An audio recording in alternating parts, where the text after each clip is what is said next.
Hey everyone, it's Melissa Terzis, DC Real Estate Mama, and look who I have with me, my wife, my work wife, Hannah. Hi, I'm Hannah Clancy Thompson. And we're going to do something that hits us in our core today, which is real estate marketing lies. The biggest lies you see in real estate marketing. So exciting. You always look at something online and wonder, is that true? Yeah. Now we'll break it down. Real estate agents do and say a lot of things to get people to buy and sell a home. And unfortunately, there's also no law that prevents consumers from doing something really stupid. It's true. I once had somebody tell me, I'm 38 years old, I'm single, I have no kids. Why did my agent talk me into buying this huge house? She should have known better. That does not count as a lie.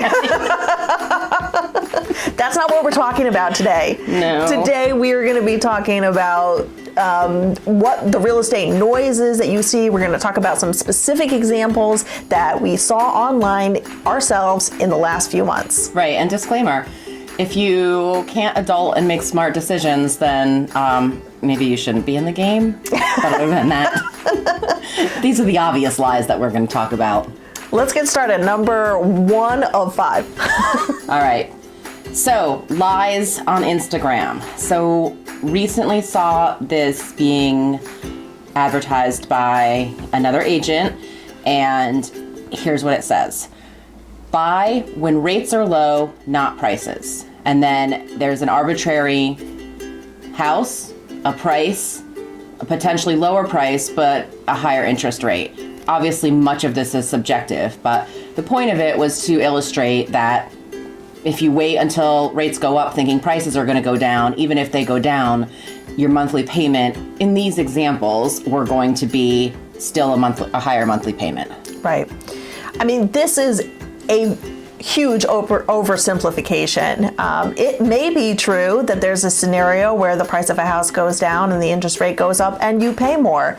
But there's so much more that goes into making a good financial decision when it comes to real estate. You need to get your financial advisor, your lender, your real estate agent, and yourself all together, talk about goals, and figure out what is most important and what is going to impact you. Is the interest rate a big factor for you? Is there some other thing that you need to accomplish? It just speaks of a big oversimplification to scare you into making a purchase now, as opposed to making one that's based off of good decision making. Right. I like it. All right, number 2, lies in snail mail. So my client, we were getting ready to list her house, and she said she kept getting hit up by agents in the neighborhood saying, why are you laughing? Because you know it's coming. Saying, we can help you with your house. So she gets this. It's 3 pages, front and back. 4 pages, front and back. And the sticky note. The sticky note that looks like it was actually read here. It is not a handwritten sticky note. This Post-it, I don't know if you're smart enough to know this yet, consumer, but this is printed at a print shop. Also, don't mail your literal garbage to somebody's house. Yes, this is the definition of junk mail. All right, number 3, lies and hashtags. All right, so if you believe the hashtag realtor life, then you're gonna think that we're all like these shiny, happy people strategically posing in coffee shops wearing a cocktail dress and a huge pearly white smile. And we have professional photographers that follow us around like this is $1 million listing, and we just accidentally were negotiating this $12 million sale when the photographer just happened to be there, and then we just happened to put it on Instagram. Yeah, it's not authentic. It's really not. It's not real life. It's not, and it's not how it happens. No. Honestly, if you're not eating like Chex Mix and a Bear Claw from the Exxon on the corner in between your showings, then, and you need under boob sweat, of course. If you don't have under boob sweat, you're doing it wrong. What if you're a man? Same. Still applies. Still applies. And number 4, my personal favorite. Ooh, tell us.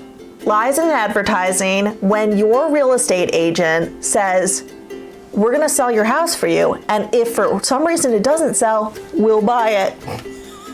All right, if you listed your house especially in this market, and nobody bought it, it's because you didn't list it anywhere near market price, because there's no bad houses, there's just only bad prices. Everyone will buy something at some price. So yeah, I think like in these situations, it's like people will list for say 500,000 and they think, oh, all right, if I list for 500 and nobody buys it, my agent will buy it for 500. And what happens? Yeah, the asterisk on that is so big that the fine details on what you needed to have done already, what advice you needed to do, what photos you needed to do, how long you needed to be on the market, all of these sorts of things apply. Plus, they might not be willing to pay that price. I mean, I think we all know that a real estate agent is not going to make a bad financial decision and overpay on a house just because your house didn't sell for what you wanted. That's not how it works. It's true. And I think the other thing people don't realize is there's usually a whole list, like you said in the asterisk thing, like there's a whole list of things that you have to do. Basically, you have to like probably get the house inspected, fix all of everything up, and you're turning over to them like a turnkey house that they might be able to just, I don't know, put in a couple new vanities and some new cabinets and appliances, and then they're just going to turn around and flip it and make the money that you should have made and that they should have advised you on how to do so that you could have made that money instead of having them capture what is your hard-earned equity. Right. I mean, at the end of the day, you want to be hiring an expert who's going to give you the advice to sell your house.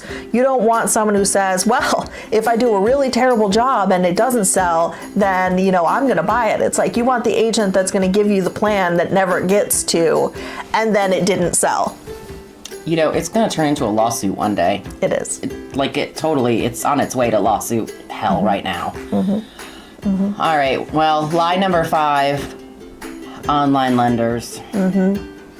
Yeah, that rate tease that says, oh, look, it's going to be so cheap when you get this loan.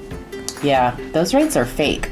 And even if they're not fake, what normally happens is they're building in profit for themselves somewhere else, right? So if a lender has a low interest rate, they have to run this loan for a little bit to like capture their money. But what a lot of them do to sort of make their profit and turn it a little bit quicker is going to be reflected in the APR, which is the actual price of the loan inclusive of all of the closing costs. So that is going to tell you if your interest rate is 3% and your APR is like 3.4%, there's a lot of like junk fees and stuff associated with closing of this loan.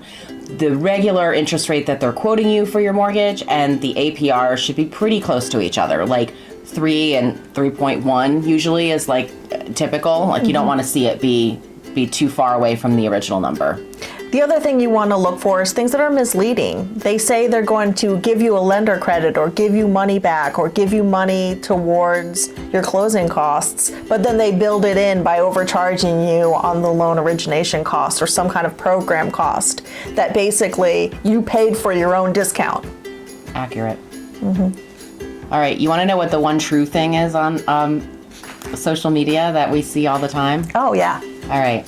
So I actually just went through this last night with somebody in a different industry, but I was looking at somebody's Instagram and that person had 245,000 followers. It's a yoga person, a yoga personality. But I know this person and I know the history of this person.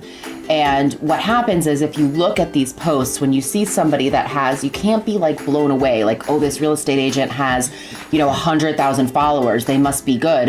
You have to look at each of their individual posts and see what's happening on them. If they have 100,000 followers and they post something and they get 3 likes, their followers are paid for. They're bought. They're fake. So if you happen to see somebody's Instagram and they've got 100,000 followers and you think, oh my gosh, I should use this person because they must be the best real estate agent in the whole world, scroll down and look at their posts. If they've got 3 likes, 4 likes, their algorithm is busted. They've been paying for followers and that is not resulting in any sort of organic engagement, which is really what those platforms look for. I think at the end of the day, it's that none of these 5 things, or 5 plus this last 6th point, is that it's about being authentic and actually being who you really are, as opposed to trying to just get you to work with someone right now. You know, we're all trying our best to show you who we are online and to be our authentic selves. And marketing is something that all of us do in all of our businesses. But there's a way to do it honestly and authentically as yourself, rather than trying to trick a consumer into, you know, working with you or falling for some scheme just to get, you know, the business over a different real estate agent. Right, right. And I think too, like, you just have to know too, as an agent, it's hard sometimes when you see clients that want to make a bad decision, and telling them something like, well, rates are going up, so, you know, you better hurry up and get in now. Like, that's, no one should be saying that to you, because the market is consistently like correcting and recorrecting, right? None of us predicted COVID, but then it happened, and then the prices went up, and, you know, everything will shake out at some point, and it's, we've already seen evidence of it. So, you know, don't be alarmed, or don't be discouraged, or don't feel a panic when you see things online, because a lot of them are just literal garbage.